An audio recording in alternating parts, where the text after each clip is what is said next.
Hi అండి. ఈరోజు కథ ఒప్పందం. ఇక కథలోకి వెళితే, రమ్య నీకు ఫోన్.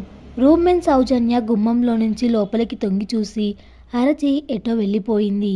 రమ్య ఒక్క ఉదుటన లేచి ఆఫీస్ రూమ్లోకి పరిగెత్తింది. ఫోన్ కాల్ మాట్లాడేసి వచ్చిన రమ్య మనసంతా ఉల్లాసంగా మారిపోయింది. ఎంత మంచి వార్త చెప్పాడు సురేష్. తన కల నెరవేరబోతుంది. కల? అవును, కలే. ఆడదానికి తనదైన ఓ ఇంట్లో స్వాతంత్రంగా జీవించడం అనేది ఓ కలే. ఆ కల నెరవేరబోతుంది. రమ్య కూని రాగం తీస్తూ రూమ్ అంతా కలియదిరిగింది. 2 మంచాలు, 2 టేబుల్స్, 2 కుర్చీలు, ఓ కూజ, 2 ప్లాస్టిక్ మగ్గులు, ఓ ఫ్లాస్క్ ఈ మధ్య కొంది. ఈ వర్కింగ్ ఉమెన్స్ హాస్టల్లో ఏడాది గడిపింది. రూమ్మేట్ సౌజన్య సోషల్ వెల్ఫేర్ డిపార్ట్మెంట్లో పనిచేస్తుంది. తను ఇన్ఫర్మేషన్ డిపార్ట్మెంట్లో పిఆర్ఓ. సౌజన్య మంచి స్నేహశీలి. ఏడాదిగా తామిద్దరి మధ్య ఎంతో సాన్నిహిత్యం పెరిగింది. రోజు రాత్రిళ్ళు ఒకళ్ళ మనసులోని భావాలు మరొకరితో పంచుకుంటూ ఆత్మీయంగా కలిసిపోయిన తీయటి స్నేహం. బహుశా ఇంత 24 గంటల్లో తను వెళ్ళిపోతుంది. కేవలం ఒక్క సూట్ కేస్, ఓ ఎయిర్ బ్యాగ్ తీసుకుని అక్కడి నుంచి వెళ్ళిపోతుంది. పాపం సౌజన్య మరో రూమ్మేట్ దొరికేదాకా ఒక్కతే ఉండిపోతుంది. తనని అర్థం చేసుకుని ప్రాణంలో ప్రాణంగా కలిసిపోయే ఓ సహచరుడి కోసం అన్వేషిస్తూ ఎదురు చూస్తూ ఇలా ఎంతకాలం ఈ హాస్టల్లో ఉండిపోతుందో. రమ్య మనసు ఆలోచన సాగరంలో అలల మధ్య ఊగుతున్నట్టుగా ఉంది. ఇన్నాళ్ళ నుంచి సౌజన్య దగ్గర దాచిన ఒకే ఒక రహస్యం ఇవాళ రాత్రికి చెప్పేయాలి. ఏమంటుందో తన నిర్ణయం విని. అసలే తన భావాలన్నీ అతిగా విచిత్రంగా అనిపిస్తాయి ఆమెకి. సురేష్ని జీవిత భాగస్వామిగా కాదు, సహచరుడిగా కాదు, జీవన నేస్తంగా తన జీవితంలోకి ఆహ్వానిస్తున్నట్టు తెలిస్తే ఏమంటుంది?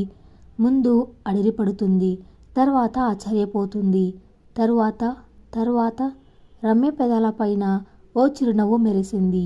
లేచి గబగబా దండం మీద మంచం మీద చిందరవందరగా పడి ఉన్న బట్టలన్నీ మడత పెట్టి సూట్ కేసులో సర్దింది. మిగతావి బ్యాగ్లో సర్దింది. అరగంటలో తయారై మెస్కి వెళ్ళింది. సాంబార్, బీన్స్ కూర, అన్నం. ఈ రొటీన్ తిండికి ఇక 24 గంటల్లో గుడ్ బై చెప్పబోతుంది. హాయ్ రమ్య, ఏమిటివాళ లేట్ అయింది? ఆఫీస్కి వెళ్ళడం లేదా? కంచంలో సాంబార్ వేసుకుంటూ అడిగింది మనీషా. వెళ్తున్నాను, నువ్వు పోవా? అని కొంచెం రహస్యంగా నా బాయ్ ఫ్రెండ్ వస్తున్నాడు, పిక్చర్కి వెళ్తున్నాను అంది. గుడ్ లక్ అంది. కొంచెం అన్నం తినేసి చేయి కడుక్కొని బయటికి వచ్చేసింది. బ్యాంక్కి వెళ్ళి డబ్బులు డ్రా చేసి ఆఫీస్కి వెళ్ళింది. ఆ రోజు పనేమీ చేయాలనిపించలేదు. మనసంతా ఎంతో హాయిగా ఉంది. గంటలు నిమిషాలు లెక్క పెట్టుకుంటూ గడిపింది. సరిగ్గా 5 అయ్యింది. ఒక్క ఉదుటన పర్స్ తీసుకొని బయటకు వచ్చేసింది. ఆటో తీసుకొని పిక్ అండ్ మోన్కి వెళ్ళింది. సురేష్ చిరునవ్వుతో ఎదురు చూస్తున్నాడు. హాయ్ పలకరించింది. ముందు ఫ్లాట్ చూసి వద్దామా, ఐస్ క్రీమ్ తిందామా అడిగాడు సురేష్. Ice cream. ఇద్దరు లోపలికి నడిచారు. రెయిన్బో ఐస్ క్రీమ్ ఆర్డర్ చేశాడు. ఫ్లాట్ ఎంత బాగుందో తెలుసా? ప్రైవసీ ఉందా? బోల్డ్ ఎంత. మన ఇద్దరం రేపు రాత్రి నుంచే డోంట్ డిస్టర్బ్ బోర్డు పెట్టుకుంటే వారం దాకా ఎవరూ అడగరు. నవ్వింది. వారం దాటాక పోలీస్ హెల్ప్తో తలుపులు విరగొడతారేమో. అపశకున పక్షి. ఐస్ క్రీమ్ వచ్చింది. మన అనుబంధానికున్న ఆటంకాలన్నీ తొలగిపోతాయి. మీ వార్డెన్ తిడుతుందని 9ంటికే పరిగెత్తనక్కర్లేదు. అప్పుడేనా? కొన్ని సమస్యలు ఇప్పటినుంచే ప్రారంభం అవుతాయి. నా మీద నీకున్న ప్రేమని పరీక్షించే సమస్యలు. ఐస్ క్రీమ్ సుతారంగా చప్పరిస్తూ అంది. అలా అనకు, భయమేస్తుంది. తన చేతిలో స్పూన్ ఆమె చేతికి అందించాడు. ఇంత తీయగా ఉందే, అందులో నా ప్రేమానురాగాలు కలిపాను. నవ్వింది. అరగంటలో ఇద్దరు కలిసి గగన్ మహల్ నర్సింగ్ హోమ్కి దగ్గరగా ఉన్న అపార్ట్మెంట్స్కి వెళ్లారు. ఫస్ట్ క్లాస్లో ఉన్న సింగిల్ బెడ్రూమ్ ఫ్లాట్ చూడగానే రమ్య మనసుని దోచేసుకుంది. బొమ్మరిల్లులా ఉంది ఈ ఫ్లాట్. బెడ్రూమ్కి అటాచ్ అయి ఉన్న సిట్ అవుట్ బాగుంది, కానీ ఇక్కడి నుంచి చూస్తే ఈ రోడ్లు, వాహనాలు, మనుషులు కాకుండా పచ్చని చెట్లు, నీలాకాశం కనిపిస్తే ఎంత బాగుంటుందో కొంచెం నిరాశ వ్యక్తం చేసింది. తల్లి, సిటీకి మధ్యలో చెట్లు పుట్టలు ఎక్కడి నుంచి వస్తాయి? అదిగో ఆకాశం అడిచి చూడు అన్నాడు పైకి చూస్తూ. రమ్య నవ్వి అతని చెంప మీద సున్నితంగా కొట్టింది. అడ్వాన్స్ ఇచ్చేద్దామా అడిగింది పర్స్ జిప్ తీస్తూ. ఇచ్చేశాను, అందుకే కీ నా దగ్గర ఉంది. ఇచ్చేశావా? నాకు నచ్చకపోతే? నీకు నచ్చుతుందని నాకు తెలుసు. ఏడాదిన్నర మన స్నేహంలో నీ అభిరుచి నాకు తెలియదా? బెడ్రూమ్కి నడిచిన సురేష్ ఆమెను అనుసరించి హఠాత్తుగా ఆమె చెయ్యి పట్టి దగ్గరికి లాక్కున్నాడు. రమ్య, ఇక నుంచి మనం కలుసుకోవడానికి పార్కులు, ఐస్ క్రీమ్ పార్లర్లు, ట్యాంకు బండ్ ఏవీ అక్కర్లేదు. మన ఇంట్లో మనం కలుసుకోవచ్చు కదూ. ఇది మనిల్లు, గర్వంగా అంది అతన్ని పెనవేసుకుంటూ. అవును, మనిల్లు. రేపటి నుంచి ఈ చిన్న సామ్రాజ్యానికి మనమే చక్రవర్తులం. సురేష్ ఆమెని ఇంకా దగ్గరగా తీసుకున్నాడు. సంతోషించాం. ఇక ఈ జోరు తగ్గించండి. అతన్ని విడిపించుకొని చిలిపిగా నవ్వింది. అబ్బా, ఇంకా ఏమిటి రమ్య ఈ రిస్ట్రిక్షన్స్? గారంగా అన్నాడు. పవలించగా పూల పానుపు లేదు, తల ఊనగా పట్టు తలగడయే లేదు, జలకాలాడగా పన్నీరు లేదు. సన్నగా రాగం తీసింది. నీ కౌగిలిలో నాకు అన్నీ. మళ్ళీ దగ్గరికి లాక్కున్నాడు. ఓయ్, డోంట్ బీ సిల్లీ. అతని చెంప మీద ముద్దు పెట్టుకొని వదిలించుకుంది. పద వెళ్దాం. ఉసూరుమంటూ ఆమెను అనుసరించి బయటికి నడిచాడు. 8ంటికి రమ్యని హాస్టల్ దగ్గర దింపేసి గుడ్ నైట్ చెప్పి వెళ్ళిపోయాడు సురేష్. కూడి రాగాలు తీస్తూ హుషారుగా ఉన్న రమ్మని సర్ది ఉన్న సూట్ కేస్ బ్యాగులను చూస్తూ అడిగింది సౌజన్య ఆ రాత్రి. ఊరెళ్తున్నావా రమ్య? డిమ్గా వెలుగుతున్న బల్బు వైపు చూస్తూ. రూమ్ ఖాళీ చేస్తున్నాను అంది. వాట్? ఆశ్చర్యంగా చూసింది సౌజన్య. అదేంటి అంత సడన్గా? రమ్య పక్కకి ఒత్తిగిల్లి చిరునవ్వుతో సౌజన్యని చూస్తూ, నీకు ఇది సడన్ న్యూస్, షాకింగ్ న్యూస్. కానీ నేను ఈ నిర్ణయానికి వచ్చి 4 నెలలు అయ్యింది అంది. మరి నాకు చెప్పలేదేం? అసలు ఎందుకు తీసుకున్నావి నిర్ణయం? అనుమానంగా చూసింది సౌజన్య. రమ్య మన మంచం మీద నుంచి లేచి సౌజన్య మంచం మీదకి చేరి జరుగు అంది. సౌజన్య పక్కకి ఒత్తిగిల్లి రమ్యకి చోటిచ్చింది. రమ్య ఆమె పక్కన పడుకొని, రేపటి నుంచి నీ ఈ ప్లేస్లో సురేష్ ఉంటాడు అంది.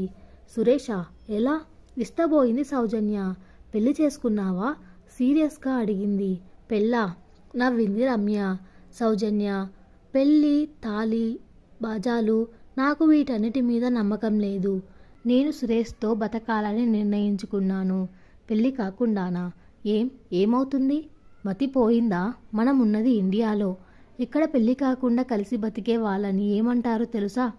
ఎవరేమన్నా అనుకున్నా నాకు అనవసరం. ఇది నా జీవితం. నా జీవితాన్ని నాకు నచ్చిన విధంగా మలుచుకునే హక్కు నాకుంది. సౌజన్య, నాకెందుకో పెళ్ళి అనే తంతు ఇష్టం లేదు. పెళ్లి పేరుతో ఓ మొగాడు నా మెల్లో ఓ తాడు బిగించి నా మీద పెత్తనం చేయటం నేను సహించలేను. నేను పూర్తి స్వాతంత్రురాల్ని. అలా ఉండడమే నాకిష్టం. అంతేకాదు, ఇంకో విషయం చెప్తే నీ గుండె ఆగిపోతుందేమో. ఏమిటది? సురేష్కి ఆల్రెడీ పెళ్ళయింది. భార్య, 2 పిల్లలు ఉన్నారు. ఈసారి సౌజన్యకి నిజంగానే షాక్ తగిలినట్టు అయ్యింది. అక్రమ సంబంధం పెట్టుకున్నావా? తీవ్రంగా చూసింది. నువ్వే పేరైనా పెట్టు, కానీ నాకిదే సక్రమం అనిపిస్తుంది. ఎందుకంటే పెళ్లి కాని వాడైతే నాకు బాధ్యతలుంటాయి. నేను ఫ్రీ బర్డ్లా బతకాలనుకుంటున్నాను. భర్త, పిల్లలు, వాళ్ళకి వండి వార్చటాలు, సేవలు చేయడాలు ఇవన్నీ నాకు బోర్. నాకు జీవితం ఎప్పుడు నిత్య నూతనంగా, రసవర్తనంగా ఉండాలి, యాంత్రికంగా కాకూడదు. సౌజన్య కోపంగా చూస్తూ అంది. నిజంగానే నీకు పిచ్చెక్కింది. ఇంతకీ ఈ సురేష్ నీకెలా తగిలాడు? సౌజన్య కోపాన్ని మురిపంగా చూస్తూ అంది రమ్య. LIC ఆఫీస్లో పనిచేస్తున్నాడు సురేష్. సుమారు 7.5 అవుతుంది. నేనతని దగ్గర ఓ పాలసీ తీసుకున్నాను. తర్వాత అప్పుడప్పుడు కలుసుకోవడం, నెమ్మదిగా స్నేహం పెరిగింది. తొలి చూపు ప్రేమ కాకపోయినా తనంటే నాలో ఏదో ఒక ఆకర్షణ కలిగింది. అతను కూడా నన్ను అభిమానిస్తున్నాడని అర్థం చేసుకున్నాను. మా ఇద్దరి ఆలోచనలు, అభిప్రాయాలు, అభిరుచులు కలిశాయి. అయితే ఒకరోజు హఠాత్తుగా తెలిసింది నాకు అతనికి అప్పటికే పెళ్ళయిందని, పిల్లలున్నారని.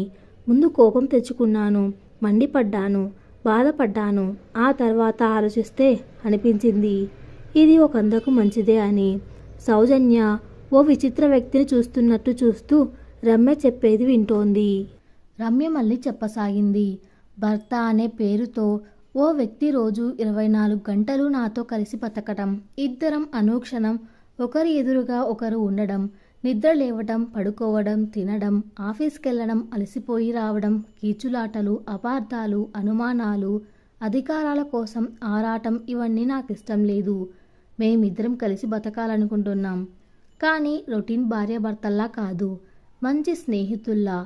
మా సంతోషాలు, అనుభూతులు పంచుకుంటూ ఎప్పటికప్పుడు మా కలయిక కొత్తగా, అపూర్వంగా ఉండేలా మలుచుకుంటాం. నా జీవితం నాది, అతని జీవితం అతనిది.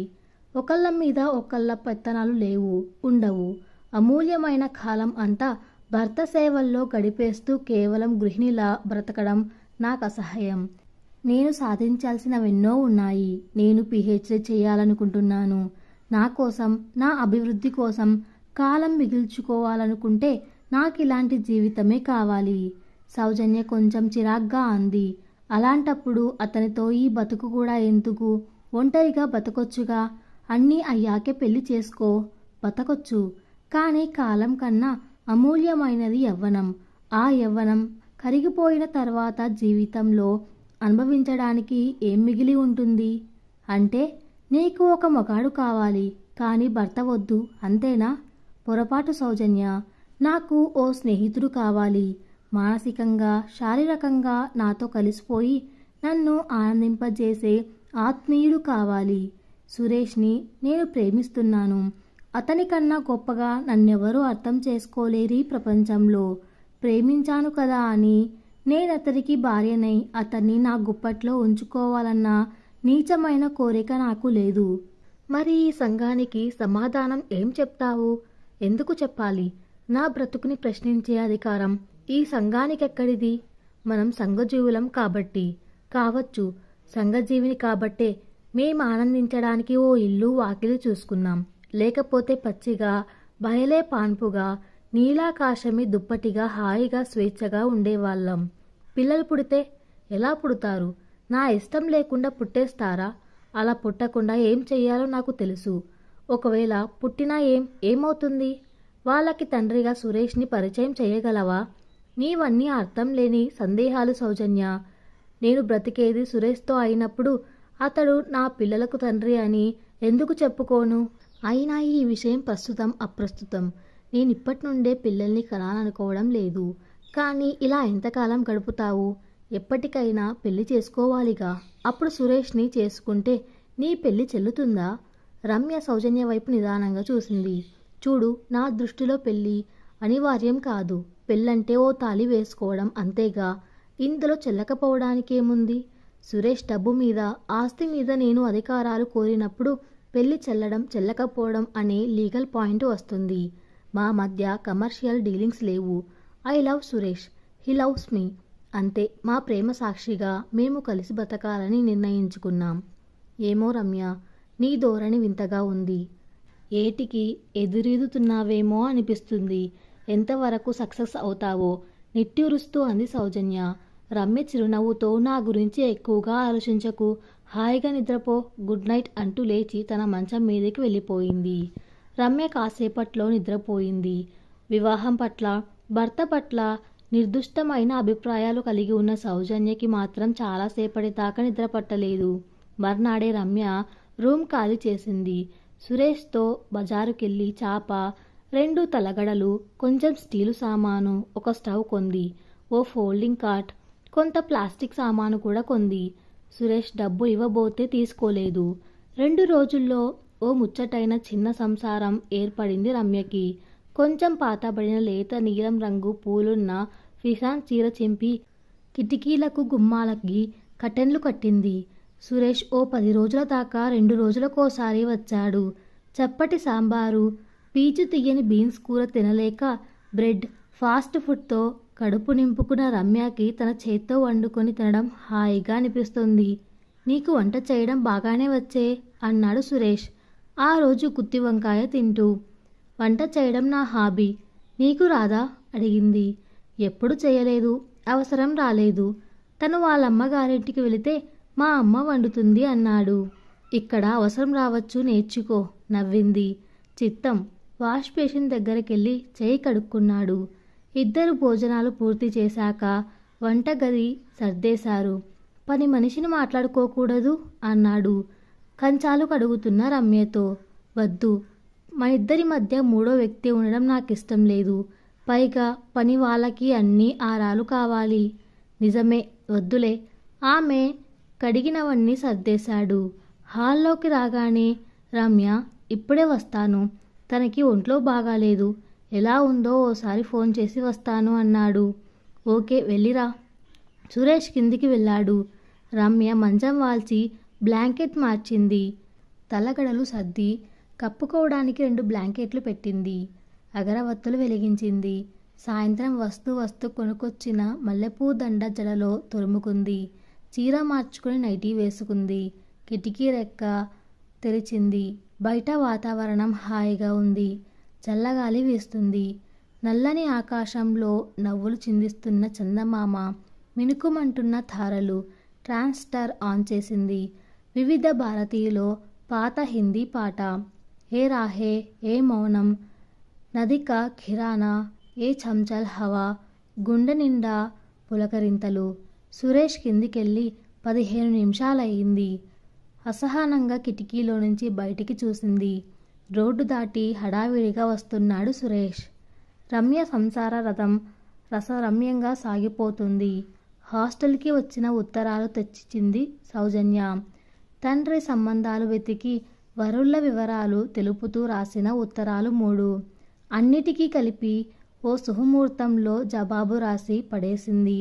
నాన్నగారికి, నాకు సంబంధాలు వెతకొద్దు, నా ఫ్రెండ్ సురేష్తో కలిసి బతకడానికి నిర్ణయించుకున్నాను. అమ్మకి నమస్కారాలు. కలిసి బ్రతకడం అంటే అర్థం కాని రామకాంత్, భువనేశ్వరి తిరుగుపాటాలో వచ్చారు. రమ్య రాసిన అడ్రస్ వెతుక్కుంటూ. ఉదయాన్నే దిగిన తల్లిదండ్రులను చూసి ముందు బోల్డెంత ఆశ్చర్యపోయినా తర్వాత చాలా ఆనందించింది రమ్య. ఉత్తరం రాస్తే స్టేషన్కి వచ్చేదానిగా అంది తల్లి చేతిలో సూట్ కేస్ అందుకుంటూ. ఆవిడ రమ్య మాటకి జవాబు చెప్పకుండా ఇల్లంతా కలియ చూస్తూ అడిగింది. మీ ఆయనేడి? మా ఆయన. తెల్లబోయింది రమ్య. వెంటనే అర్థమైనట్టు నవ్వేసి, నిన్ననే వచ్చి వెళ్ళాడమ్మా, మళ్ళీ శనివారం వస్తారు అంది. రామకాంత్ సీరియస్గా చూశాడు కూతురి ముఖంలోకి. నిన్న వచ్చి వెళ్ళడం ఏంటి, శనివారం రావడం ఏంటి? క్యాంపుకెళ్ళాడా? ఈ ఊళ్ళో ఉండడా? రమ్య ఓ క్షణం సమాధానం చెప్పలేదు. వచ్చి రాగానే వాళ్ళ మనసు పాడు చేయడం ఇష్టం లేకపోయింది. వాళ్ళకర్థం కాని, అనుభవంలోకి రాని ఆ అనుబంధం గురించి ఇప్పుడు చెప్పి కన్ఫ్యూజ్ చేయడం కష్టం. అందుకే నవ్వుతూ, ముందు మీరిద్దరు బ్రష్ చేసుకోండి, కాఫీ ఇస్తాను, మంచి ఫిల్టర్ కాఫీ అంది. అది కాదే, ఏదో అడగబోతున్న భార్యని వారించి రామకాంత్ బ్రష్ చేసుకోవడానికి వాష్ బేసిన్ దగ్గరికి నడిచాడు. వాళ్ళిద్దరూ మొహం కడుక్కొని రాగానే రమ్య కమ్మటి కాఫీ ఇచ్చింది. కాఫీ తాగుతూ అడిగింది భువనేశ్వరి. ఈ ఇంటికి అద్దెంత? ఇరుగు పొరుగు అవసరం వస్తే సాయం చేస్తారా? రమ్య నవ్వుతూ, ఇరుగు పొరుగు అవసరం వస్తే సాయం చేయడానికి రారమ్మా, అవసరం లేకపోయినా కమెంట్స్ చేయడానికి వస్తారు అంది. కమెంట్స్ చేసే అవకాశం మనం ఇస్తే ఎందుకు చేయరు? రామకాంత్ అన్నాడు. రమ్య చురుగ్గా చూసి ఊరుకుంది. ఇంతకీ ఏడే ఇతను? మళ్ళీ అడిగింది భువనేశ్వరి. అతనిక్కడ ఉండడమ్మా, సురేష్ ఇల్లు వేరే ఉంది, భార్య పిల్లలతో ఉంటాడు. మరి నువ్వు అతనితో బతుకుతున్నానన్నావేం? ఆవిడ అయోమయంగా చూసింది. అవునమ్మా, అంటే అతనికి ఉంపుడుగత్తెగా బతుకుతున్నావా? తీవ్రంగా అన్నాడు రామకాంత్. నాన్న, సీరియస్గా పిలిచింది. అలాంటి మోటు పదాలు ఉపయోగించకు నాన్న. సురేష్ నా ఫ్రెండ్, నేనతనికి ఫ్రెండ్ని. ఒకరినొకరు నచ్చాం, ప్రేమానురాగాలు పెంచుకున్నాం, కలిసి బతుకుతూ అవి ఒకరికొకరం పంచుకుంటున్నాం. అంటే పెళ్ళి కాకుండానా కలిసి బతికేది? కలిసి బతకాలంటే పందిట్లో బాజా భజంత్రీల మధ్య మంత్రాల సాక్షిగా వేల మందికి భోజనాలు పెట్టి పెళ్లి చేసుకొని కొంగులు ముడేసుకొని బ్రతకడమా? నా ఉద్దేశంలో అది బానిసత్వం. భర్తగా అతను నా మీద అధికారాలు చెలాయించడం, భార్యనంటూ అతని సంపాదన మీద వ్యక్తిత్వం మీద హక్కులు ప్రదర్శించడం ఇదా జీవితం? నోరు ముయ్యవే, ఆపు నీ వితండవాదం. ఏమే, చదివి ఉద్యోగం చేస్తున్నంత మాత్రాన నువ్వు చాలా గొప్పదానివయ్యావా? ఏదో ఉద్యోగం చేసుకుంటూ గౌరవంగా బతుకుతావని ఒక్కదాన్ని ఈ ఊరు పంపించాం. అంతేగాని ఇలాంటి నీచమైన పని చేసి మా పరువు తీస్తావనుకోలేదు. ఛీ, నీకేం కర్మే, లక్షణంగా పెళ్లి చేసుకోక ఈ ఉంపుడుగత్తే బతుకేంటి? మండిపడింది భువనేశ్వరి. అమ్మా, పెళ్లి చేసుకొని కాపురాలు చేస్తున్న వాళ్ళెంతమంది నిజంగా ఒకళ్ళ మీద ఒకళ్ళు ఇష్టంతో బ్రతుకుతున్నారు. అయినా లక్షలు ఖర్చు పెట్టి పెళ్లి చేసుకున్న వాళ్ళు విడిపోవడం లేదా? ముక్కుబడికి మొగుడితో కాపురం చేస్తూ పిల్లల్ని కంటూ చీచి, నాకు అలాంటి జీవితం ఇష్టం లేదు. రసానుభూతి లేని బతుకు నాకొద్దు. రసానుభూత నీ బొంద, ఇదేం కథల్లో జీవితమా? ఉంచుకున్న దానివని అందరూ నీ మొహాన ఉమ్మేస్తారు. ఆయన తోటి ఆడదాని మొగుడిని వల్లో వేసుకోవడానికి, ఆ పిల్ల ఉసురు పోసుకోవడానికి నీకు సిగ్గు లేదు? చీదరింపుగా అంది. ఎందుకు సిగ్గు? ఆ అమ్మాయికి నేనేం అన్యాయం చేశాను? అతని సంపాదన అడిగానా? అతని ఆస్తిపాస్తుల్లో భాగం అడిగానా? అతన్ని నా ఇంట్లో కట్టేసి ఆవిడ దగ్గరికి పంపలేదా? అతని పిల్లల్ని వదిలేయమన్నానా? నేనేం చేశాను? వారానికోసారి వస్తాడు.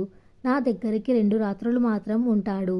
శనివారం వచ్చి సోమవారం ఉదయం అక్కడికే వెళతాడు. ఉన్న ఆ కొన్ని గంటలే అపూర్వంగా గడుపుతాం. మా మధ్య దాపరికాలు, అనుమానాలు లేవు. మనసావాచ ఒకరికొకరిగా బతుకుతున్నాం. రామాకాంత్ మెల్లగా నోరు విప్పాడు. నీ చుట్టూ ఉన్నవాళ్ళు అతనెవరని అడిగితే ఏం చెప్తావు? అసలెందుకు చెప్పాలి? అతనెవరో తెలుసుకోవాల్సిన అవసరం వాళ్ళకెందుకు? అంటే నీకంటూ ఓ భద్రత గల జీవితం, నీ చుట్టూ గౌరవనీయమైన వాతావరణం లేకుండా తెగిన గాలిపటంలో బ్రతుకుతావా? తెగిన గాలిపటం ఎలా అవుతుంది నాన్న? నా జీవితానికి భద్రత లేదని ఎవరన్నారు? వీలైనంత త్వరలో ఓ సొంత ఇల్లు కొనుక్కుంటాను. గవర్నమెంట్ ఉద్యోగం ఉంది. ఇంకా ఏం కావాలి? రమ్య నచ్చజెబుతున్నట్టుగా అంది. రామాకాంత్ నవ్వాడు. ఇంకా ఏం కావాలో నేనిప్పుడు చెప్పినా నీకు అర్థం కాదు. కాలం గడిచిన కొద్దీ నువ్వు ఏం కోల్పోయావో, నీకేం కావాలో నీకే తెలుస్తుంది. అప్పుడు వెనక్కి తిరిగి చూసుకుంటే నీకంటూ ఏమీ మిగలదు. ఎందుకు నాన్న ఏదేదో ఊహించి నన్ను భయపెడతారు? నాకు నచ్చిన విధంగా బతికే హక్కు నాకు లేదా? సురేష్ చాలా మంచివాడు. అతని వలన నాకేం అపకారం జరగదు. సాయంత్రం రమ్మంటాను, మీరే చూడండి అనునాయంగా అంది రమ్య. సరే రమ్మను. నీకంతగా నచ్చిన ఆ వ్యక్తి ఎవరో నాకు చూడాలని ఉంది. కానీ ఓ విషయం గుర్తుంచుకో, అతన్ని మాత్రం ఎప్పుడు మా ఇంటికి తీసుకురాకు. ఖచ్చితంగా అన్నాడు. ఏం? కొంచెం విస్మయం, బాధ కలగలిపిన స్వరంతో అడిగింది. అతనెవరని నా చుట్టూ ఉన్న వాళ్ళు అడుగుతారు. ఏం చెప్పాలో తెలియక నేను తెల్లమొహం వేస్తాను. మా అమ్మాయి ఉంచుకుందని చెప్పలేను. ఎందుకంటే నీకున్నంత ధైర్యం నాకు లేదు. నేను సంఘజీవిని. కనీసం నీ మెల్లో తాలిబొట్టు ఉంది అంటే అతనికి 2వ భార్యవని సమాధాన పడేవాణ్ణి. తాలికంత విలువుందా నాన్న మీ దృష్టిలో? నేను తాలిని ఒక ఆర్గ్యుమెంట్గా భావిస్తాను. అది వేసుకోవడం తప్పనిసరి అయితే ఇవాళ తెచ్చుకొని వేసుకుంటాను. నోరు ముయ్యవే పాపిష్టిదానా. పవిత్రమైన మాంగళ్యం గురించి అట్లా మాట్లాడడానికి నీకు నోరెలా వస్తుంది? గయ్యువందు భువనేశ్వరి. రమ్య అదోలా చూసింది తల్లివైపు. రూపాయి నాణ్యం అంతా తాలిబొట్లు ఆవిడ గుండెల మీద వేలాడుతున్నాయి. నుదుట పెద్ద కుంకుమ బొట్టు, నల్లపూసలు. పవిత్రత. దేనికమ్మా పవిత్రత? ఈ దేశంలో నగలకి, వస్తువులకి పవిత్రత ఆపాదిస్తారు. కానీ మనుషులకే అది లేదు. పవిత్రత అనేది మనుషులకు సంబంధించినది. తాలిబొట్టును పసుపు కుంకుమలతో పూజిస్తారు కాబట్టి దానికో పవిత్రత ఆపాదించబడింది. అలాంటివేగా ఈ నగలు, ఈ ఉంగరం, దిద్దులు కూడా. పసుపు కుంకుమలతో పూజించి సురేష్ చేత్తో తొలగించుకోనా? తల్లి, నీకు నీ పెద్దలకి నమస్కారం. నీ అంతగా నేను చదువుకోలేదు. మా అమ్మ నాన్న నాకు ఒక్కటే నేర్పారు. నీలా బరి తెగించడం నేర్పలేదు. నీ ప్రశ్నలకి నేను సమాధానం చెప్పలేను. ఏవండి, లేవండి, వెళ్ళిపోదాం. ఇక ఒక్క క్షణం కూడా నేనిక్కడ ఉండలేను. విసురుగా లేచింది భువనేశ్వరి. రామాకాంత్ ఆవిడ చెయ్యి పట్టుకొని కూర్చోబెడుతూ అన్నాడు. ఆవేశపడకు భువన. సాయంత్రం నీ అల్లుడు కాని అల్లును చూసి వెళ్దాం. ఓపిక పట్టు. ఛీ, చీదరించుకుంది ఆవిడ. రమ్య మనసు చివుక్కుమంది ఆవిడ చీదరింపుకి. తనకి నచ్చిన జీవన విధానాన్ని అనుసరించే హక్కు తనకి లేదా? తనకేది ఆనందాన్ని సుఖాన్ని ఇస్తుందో అలా భవిష్యత్తు నిర్మించుకుంది. అందువలన వీళ్ళు పొందే నష్టం ఏమిటి? ఎందుకు అమ్మ తనని అసహించుకుంటుంది? రోబోట్ల యుగంలో కూడా ఆడపిల్లల జీవితం తల్లిదండ్రుల నిర్ణయాల మీద ఆధారపడి ఉండాల్సిందేనా? ఎంతవరకు సంశయం? ఏ విధంగా న్యాయం? రమ్య మనసులో అనేక సందేహాలు ఒక్కసారిగా ఉప్పరిగొన్నాయి. నేను వంట చేసి ఆఫీస్కెళ్ళొస్తాను. మీరు భోజనం చేసి రెస్ట్ తీసుకోండి అంది మంచం మీద నుంచి లేస్తూ. నీ చేత్తో వండిన వంట నేను తినను కోపంగా అన్నది భువనేశ్వరి. పోనీ నువ్వే వండు. నీ చేతి వంట తిని చాలా రోజులయ్యింది అల్లరిగా అన్నది రమ్య. అవసరం లేదు. నీ ఇంట్లో మెతుకు కూడా ముట్టుకోను. రామకాంత్ రమ్య మొహం చూశాడు. రమ్య కళ్ళల్లో బాధ రెపరెపలాడుతోంది. భువనేశ్వరి కఠినమైన మాటలకి ఆమె మనసు గాయమైందని తెలుస్తోంది. అందుకే భార్యనుద్దేశించి అన్నాడు. భువనా, లేచి వంట చెయ్యి. భువనేశ్వరి అయిష్టంగానే లేచి స్నానానికి బాత్రూం వైపు వెళ్ళింది. ఆవిడ స్నానం చేస్తే గాని వంట జోలికి వెళ్ళదు. రమ్య ఇల్లు సర్దుకోవడం, కూరగాయలు తరగడం వగైరా పనుల్లో పడిపోయింది. రమ్య ఆఫీస్కి వెళ్తూనే ముందు సురేష్కి ఫోన్ చేసి సాయంత్రం రమ్మంది. సాయంత్రం 5:30కి కూతురుతో కలిసి వచ్చిన సురేష్ని చూసి మొహం చిట్లించుకుంది భువనేశ్వరి. రామకాంత్ పొడిగా మాట్లాడాడు. సురేష్ కూడా ముళ్ళ మీద కూర్చున్నట్టుగా ఇబ్బందిగా ఓ అరగంట కూర్చొని వెళ్ళిపోయాడు. రమ్యతో కూడా ఓ పరిచయస్తురాలతో మాట్లాడినట్టు 1-2 మాటలు మాట్లాడి వెళ్ళిపోయాడు. రమ్యకి విచిత్రంగా అనిపించింది అతని ప్రవర్తన. ఇంట్లో మనిషిలా కాక పరాయివాడిలా అతను ప్రవర్తించింది ఎందుకో అర్థం కాలేదు. బహుశా అమ్మా నాన్నల్ని చూసి మొహమాట పడి ఉంటాడు అనుకుంది. మీ ఇద్దరి మధ్య ఎంతో అన్యోన్యత ఉందన్నావు, ఇంతేనా? కొంచెం హేళనగా అడిగాడు రామకాంత్. మీరు కొత్త, పైగా మీరు అలాగే ప్రవర్తించారుగా ఉగ్రోషంగా అంది. అందంగా ఉన్నాడని నీ వైపు తిప్పుకున్నావా? ఈసడించింది భువనేశ్వరి. అంత అసహ్యంగా మాట్లాడకమ్మా. ఇతనికన్నా అందమైన ఫ్రెండ్స్ చాలామంది ఉన్నారు. అందరితో ఇలాంటి అనుబంధం పెంచుకున్నానా? నాకు ఈ జీవితం నచ్చిందంటే అర్థం చేసుకోరేం? కోపంగా అంది. రామకాంత్ నిట్టూర్చి స్థిరంగా అన్నాడు. సరే, నీకు నచ్చింది కాబట్టి నువ్వు ఇలాగే బతుకు. ఈ మధ్యలో ఎప్పుడే సమస్య వచ్చినా నన్ను సంప్రదించవద్దు, నా సలహా అడగొద్దు. నీ జీవితానికి సంబంధించిన మంచి చెడులన్నిటికీ నువ్వే బాధితురాలివి. సరే నాన్న, నాకే సమస్య రాదు. హక్కులు అధికారాల కోసం ఆరాటం ఉంటే దెబ్బలాటలు వస్తాయి. మా మధ్య గిల్లి గజ్జాలు తప్ప దెబ్బలాటలు ప్రసక్తి రాదు. ఇంకేం సమస్య ఉంది? నవ్వాడు రామకాంత్. ఓకే, గుడ్ లక్ అన్నాడు లేస్తూ. భువనేశ్వరి సూట్ కేస్ తీసుకుంది. వెళ్ళిపోతున్నారా అడిగింది రమ్య. ఉండి చేసేదేముంది నిర్లిప్తంగా అన్నారిద్దరూ. సరే, మీ ఇష్టం. రమ్యకి బాధగా అనిపించినా గుండె దిటువ చేసుకొని వాళ్ళని రైలెక్కించి వచ్చింది. వస్తూ దారిలో పబ్లిక్ బూత్ నుండి సురేష్ ఇంటికి ఫోన్ చేసింది. సురేష్ రిసీవ్ చేసుకున్నాడు. రమ్య మండిపడుతూ అంది. నీకసలు బుద్ధుందా? ఎవరో పరాయి వాళ్ళు విజిట్ చేసినట్టు వచ్చి వెళ్తావా? అసలే వాళ్ళకి 1,00,000 అనుమానాలు. నీ ప్రవర్తనతో మనిద్దరి మధ్య ఉన్న అనుబంధం వాళ్ళు అస్సలు అర్థం చేసుకోలేదు. నేను నీదాన్ని, ఆ ఇల్లు నీది అన్న ఆలోచన లేనట్టుందే. రమ్య విసుగ్గా పిలిచాడు సురేష్. స్వరం తగ్గించి, ఈ విషయం మాట్లాడడానికి ఇదేనా సమయం? ఇంట్లో అంతా ఉన్నారు. పెళ్ళాం పిల్లలున్న వాణ్ణి. నీతో చనువుగా ప్రవర్తిస్తే వాళ్ళేమనుకుంటారు అన్నాడు. రమ్యకి ఒళ్ళు మండింది. అవన్నీ నేను ఆలోచించాలి, నువ్వు కాదు. నేను చెప్పలేదా వాళ్ళకి విషయం? అయినా ఫోన్ పెట్టేసింది. అంటే తను మంచివాడినని అనిపించుకోవాలని అలా ప్రవర్తించాడా? తను చెడ్డది కావాలా? సురేష్ ధోరణి నచ్చలేదా ఆమెకి? ఒక నిర్ణయం తీసుకున్న తర్వాత మంచైనా చెడైనా ధైర్యంగా దానికి కట్టుబడాలి, ఎదుర్కోవాలి. కానీ ఇదేంటి? మనసు చిరాగ్గా అయిపోయింది. చాలాసేపు ఒక్కతే ట్యాంకు బండి మీద కూర్చొని తర్వాత ఫ్లాట్కి వెళ్ళిపోయింది. మర్నాడు సురేష్ ఆఫీస్కెళ్ళి చడామడా దులిపేసింది. అర్థం చేసుకో రమ్య, మన అనుబంధం అందరికీ తెలియాల్సిన అవసరం ఏమిటి? అందరి ఎదురుగా నీ మనిషిలా ఎలా ప్రవర్తిస్తాను? నచ్చజెప్తున్నట్టుగా అన్నాడు సురేష్. నా మనిషిలా ప్రవర్తించడం అంటే మీద పడడమా? కొంచెం ఫ్రీగా మాట్లాడొచ్చుగా. అలా అంటిముట్టనట్టు మాట్లాడితే వాళ్ళేమనుకుంటారు? పైగా వాళ్ళెవరో కాదు, మా అమ్మ నాన్న. రమ్య కొన్ని విషయాలు నాకిష్టం ఉండదు. అలాంటి వాటిల్లో నన్ను ఇబ్బంది పెట్టకు ప్లీజ్. విసురుగా వచ్చేసింది. సురేష్కి తనతో సంబంధం రహస్యంగా కొనసాగాలని ఉందా?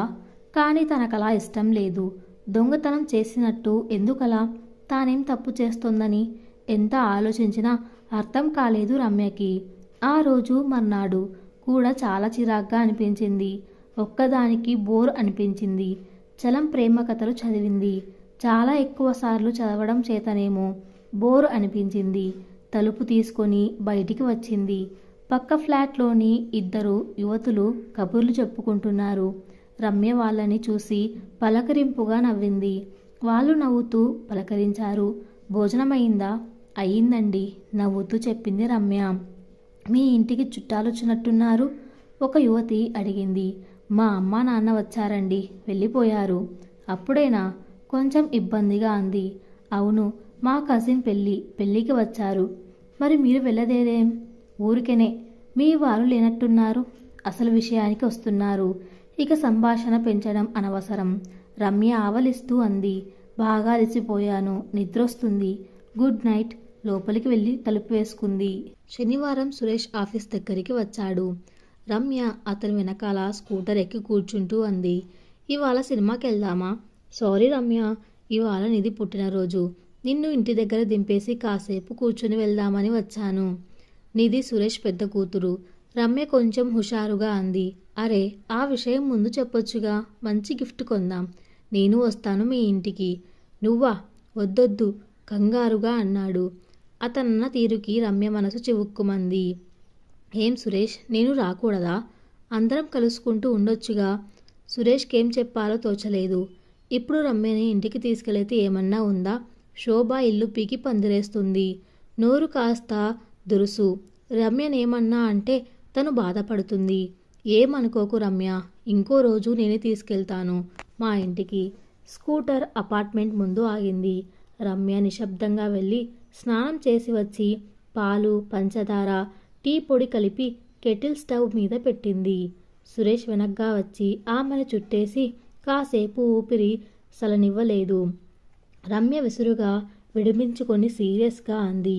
సురేష్, మన అగ్రిమెంట్ ప్రకారం ఇవాళ నా దగ్గర ఉండాల్సిన రోజు. కానీ నీ కూతురు పుట్టినరోజు అవును కదా అని నిన్ను వదిలేస్తున్నాను. అరగంట కోసం గంట కోసం వచ్చి ఇలాంటి కకృతి పనులు చేయొద్దు. నాకిష్టం లేదు. ఇలాంటి మొక్కుబడి పనులు నాకు నచ్చవు. సరే తల్లి, ముట్టుకోను. తప్పైపోయింది. చెంపలేసుకొని కిచెన్ ప్లాట్ఫామ్ ఎక్కి కూర్చున్నాడు. టీ కప్ అందిస్తూ నిదానంగా అతన్ని చూస్తూ అడిగింది. నిజం చెప్పు, మన విషయం మీ ఆవిడకు చెప్పలేదు కదూ? లేదు. చెప్తే ఏడుపులు గొడవలు. ఎలా చెప్పను? మన సంగతి తెలిసిన వాళ్ళు ఎవరైనా చెప్తే ఏం చేస్తావు? అంతకన్నా నువ్వే చెప్పొచ్చు కదా. అలా చెప్తే మనం అందరం ఒకటిగా కలిసి పోవచ్చుగా. సురేష్ రమ్యని వింతగా చూశాడు. అదెలా సంభవం రమ్య? మన అనుబంధం కాన్ఫిడెన్షియల్ కదా. ఎందుకు అవుతుంది? మనం బహటంగా తిరుగుతున్నాం. కావచ్చు. తిరిగినంత మాత్రాన నీతో కలిసి నేను బ్రతుకుతున్నట్టు ఆధారం ఏముంది? అంటే చూడు రమ్య, మన ఇద్దరి అనుబంధం తీయనిది, అపూర్వమైనది. ఇది అందరికీ తెలిసి చులకన అవడం నాకిష్టం లేదు. వివాహేతర సంబంధాలని పవిత్రంగా చూసేంత హృదయ వైశాల్యం మన వాళ్ళకి ఇంకా ఏర్పడలేదు. అక్రమ సంబంధం అని, ఉంచుకోవడం అని పేర్లు పెడతారు. సురేష్ మాటలు నిజమేననిపించినా ఎందుకనో ఆ సంబంధం సీక్రెట్గా ఉంచాల్సిన అవసరం లేదనిపిస్తుంది రమ్యకి. అవసరాన్ని బట్టి అందరికీ చెప్పొచ్చు కదా. మామూలుగా అందరిలా బ్రతకొచ్చు కదా.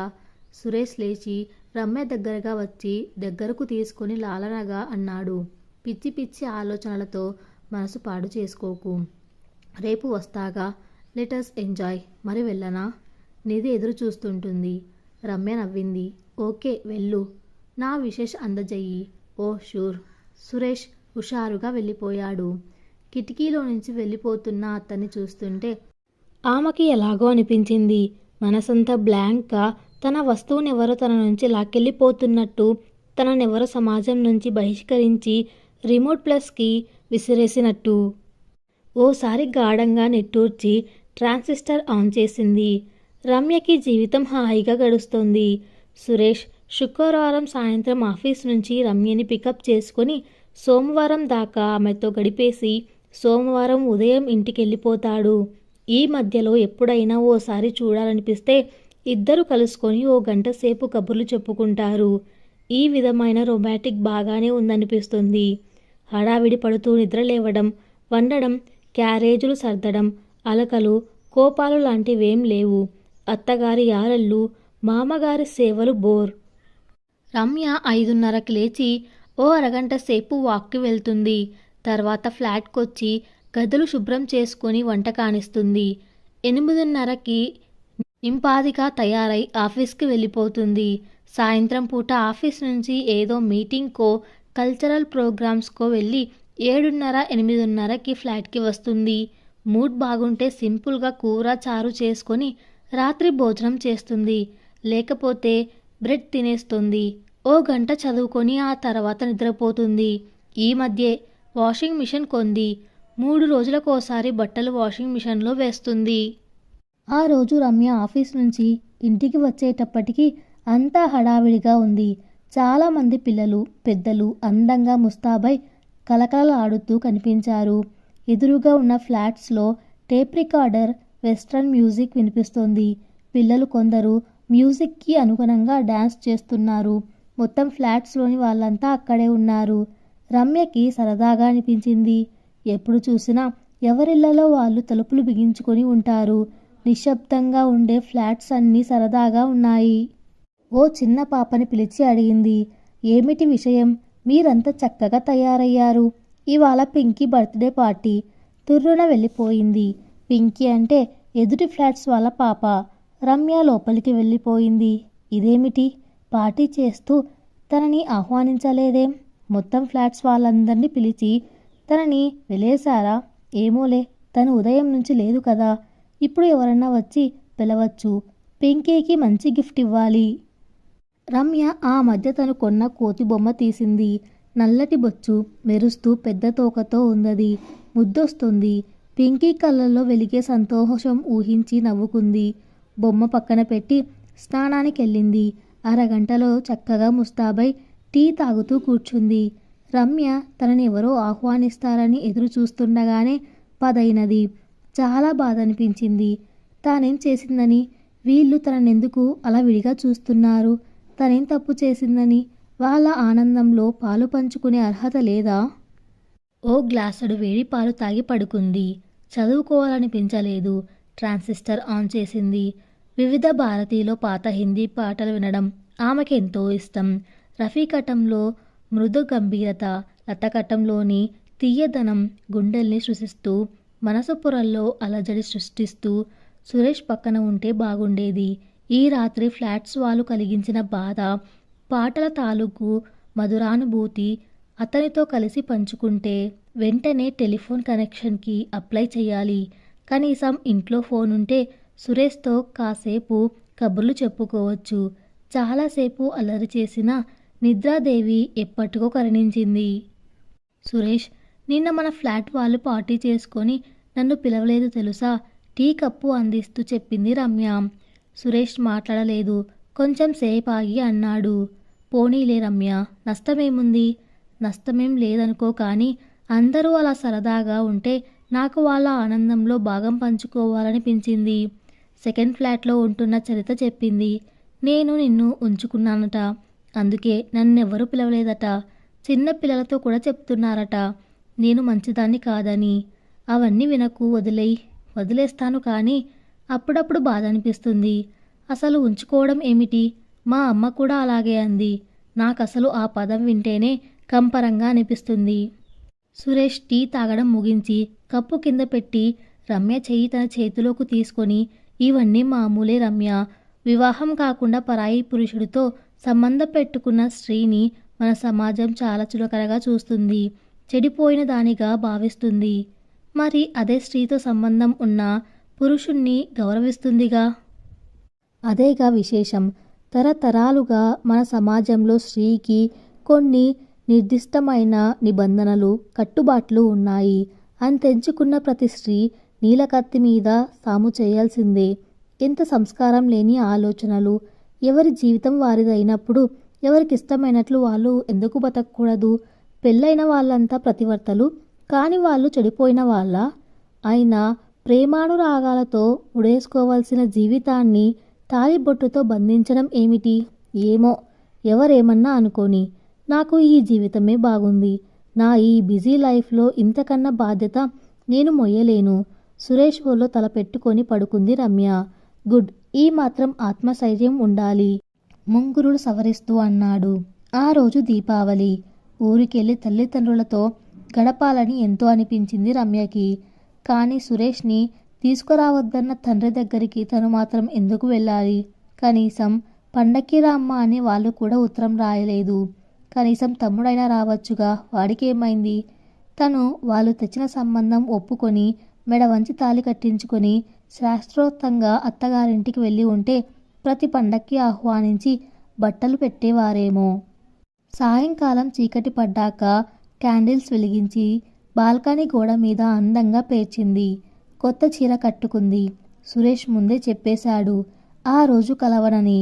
ఇంట్లో వాళ్ళు అతను లేకపోతే గోల చేస్తారట.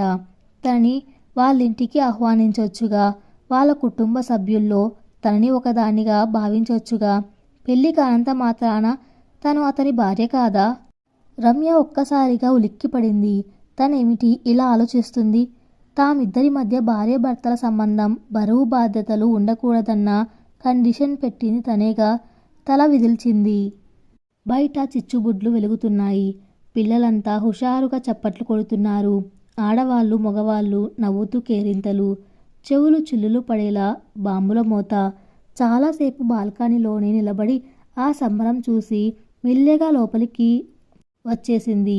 కొద్దిగా అన్నం తిని చీర మార్చుకొని లైట్ ఆర్పి మంచం మీద వాలిపోయింది. 12 అయినా నిద్ర పట్టలేదు.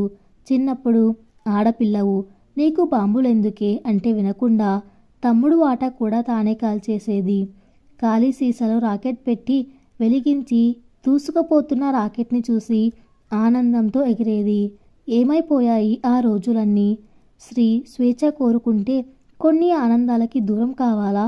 సాంప్రదాయాలు, ఆచారాలకు తలొగ్గి జీవిస్తేనే ఈ సమాజంలో ఒకతిగా గుర్తింపబడి గౌరవింపబడుతుందా? లేకపోతే ఇంతేనా? గుండెల మీద మరో బరువు పెట్టినట్టు భారంగా గొంతులో ఏది ఉండాలా చుట్టుకుపోతుంది.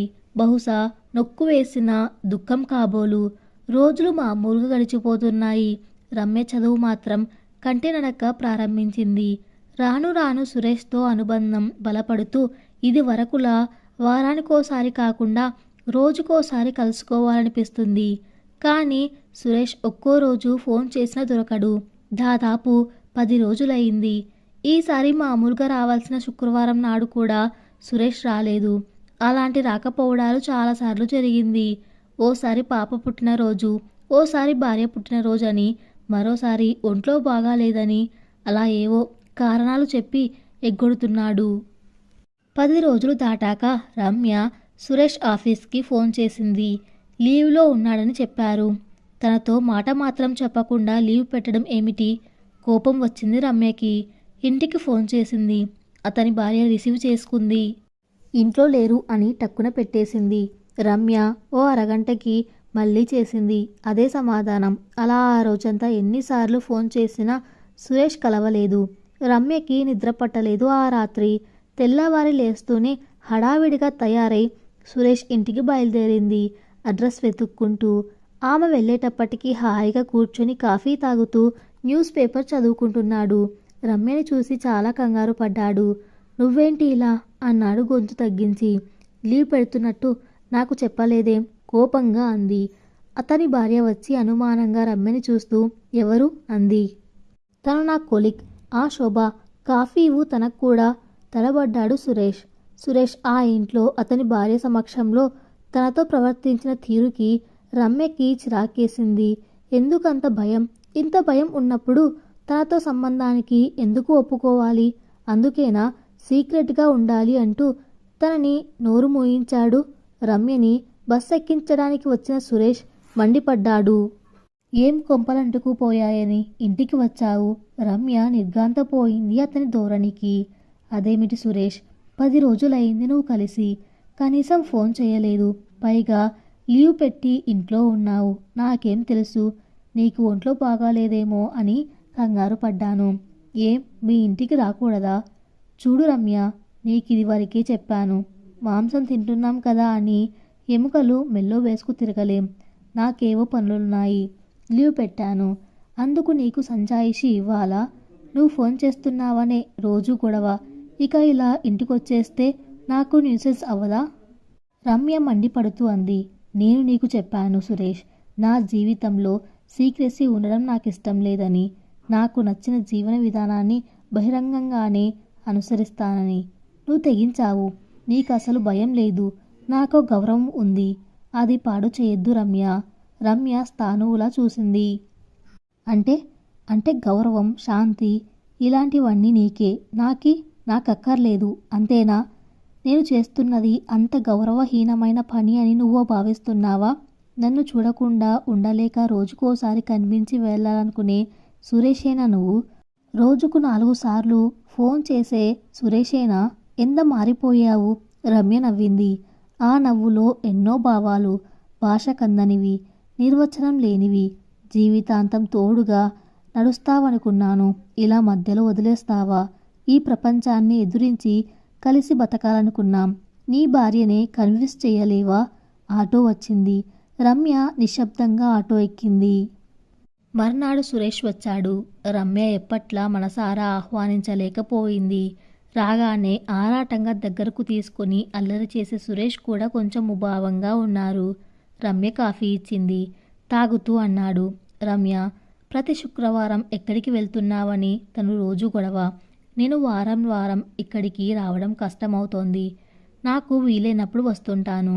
రమ్య నిశ్చలంగా కూర్చొని వింటోంది. తన జీవనయానంలో ఆటంకాలు మొదలయ్యాయా? ఇంట్లో మనశ్శాంతి ఉండడం లేదు. చూస్తూ చూస్తూ గొడవలు పెట్టుకోవడం నాకు ఇష్టం లేదు. ఈ విషయం ఆలోచించేగా సురేష్, ఆవిడతో మన విషయం చెప్పమన్నాను. కానీ నువ్వేగా సీక్రెట్ అంటూ దాటేశావు. ఇలాగే అయితే మన బంధం చిరకాలం నిలిచి ఉంటుందా? సురేష్ మాట్లాడలేదు. రమ్య మళ్ళీ అంది. సురేష్, ఇప్పటికైనా మించిపోయింది లేదు. నన్ను నువ్వు ప్రేమిస్తున్నానని చెప్పు. మతిపోయిందా? భార్యకెవరైనా అలా చెప్తారా? చెప్పకుండా మోసం చేయొచ్చా? మోసం ఎలా అవుతుంది? తనకి నేనేం అన్యాయం చేస్తున్నాను? అదే ప్రశ్న ఆవిడనే అడగొచ్చుగా. రమ్య ప్లీజ్, నన్ను విసిగించకు. నా వల్ల కాని పనులు చేయమని నన్ను వేధించవద్దు. నేనేం నిన్ను శాశ్వతంగా వదిలేస్తున్నానా? అర్థం చేసుకుని కోఆపరేట్ చేయొచ్చుగా. విసుగ్గా లేచాడు సురేష్. రమ్యకి కోపం వచ్చింది. నేనే కోఆపరేట్ చెయ్యాలా? ఆ మాట అక్కడ అడగలేవా? ఎలా అడుగుతాను? తను నా భార్య. ఓ, రమ్య గుండె కలుక్కుమంది. భార్య? తనెవరు? సురేష్ భార్యనా? భార్య ఎలా? తాళి కట్టలేదే. ఒకవేళ కట్టినా ఇలాగే ప్రవర్తిస్తాడుగా. నేను వెళ్తున్నాను. రమ్యని ఆలోచనల సుడిగుండంలో వదిలేసి వెళ్ళిపోయాడు. రమ్య విగ్రహంలా చాలాసేపు అలాగే కూర్చుంది. 4 రోజుల దాకా రమ్య సురేష్కి ఫోన్ చేయలేదు. అతను 2-3 సార్లు చేసినా ఆమె కలవలేదు. 5వ రోజు సురేష్ రమ్య ఆఫీస్ దగ్గరికి వచ్చాడు. ఆఫీస్లో అందరి కళ్ళు సురేష్నే చూస్తున్నాయి. రమ్య వెంటనే బయలుదేరి బయటికి వచ్చింది. రమ్య వెనకాల కూర్చోగానే స్కూటర్ స్టార్ట్ చేసి అబిడ్స్ వైపు పోనిచ్చాడు సురేష్. ఇటెక్కడికి? అడిగింది. సురేష్ చాలా ఉత్సాహంగా ఉన్నాడు. చీర కొంటానికి అన్నాడు. ఎవరికి? నీకే. మర్చిపోయావా? 6వ తేదీన నీ బర్త్డే. నిజంగానే రమ్య మర్చిపోయింది. ఈ మధ్య ఏమీ గుర్తుండడం లేదు. నీకు అంత బాగా గుర్తుందా? అడిగింది. రమ్య, నీ మీద నాకు ప్రేమ లేదా? ఎందుకు గుర్తుండదు? పరిస్థితి వలన కొన్ని ఇబ్బందులు వస్తాయి. అంత మాత్రాన నాకు నీ మీద ప్రేమ లేదనుకుంటే ఎలా? మృదువుగా అన్నాడు. రమ్య మీద సురేష్ మాటలు మత్తుమందు చల్లినట్టుగా పనిచేయసాగాయి. పాపం, తను 2 చోట్ల నలిగిపోతున్నాడు. తానే అర్థం చేసుకోవాలి. చదువు, సంస్కారం ఉన్న తను కూడా అతనితో దెబ్బలాడితే ఎలా? స్కూటర్ చందన బ్రదర్స్ ముందు ఆగింది. పార్క్ చేసి వచ్చిన సురేష్తో కలిసి షాప్ లోపలికి అడుగు పెడుతున్న రమ్య ఆగిపోయింది. షూస్ షాప్లో నుంచి బయటికి వస్తున్న ప్రమోద్ పక్కనే శ్రీధర్. ప్రమోద్ చేతిలో 2 క్యారీ బ్యాగ్స్. ప్రమోద్ సంతోషంతో గట్టిగా అంటూ ముందుకు పరిగెత్తింది రమ్య. ప్రమోద్ తల తిప్పి చూశాడు.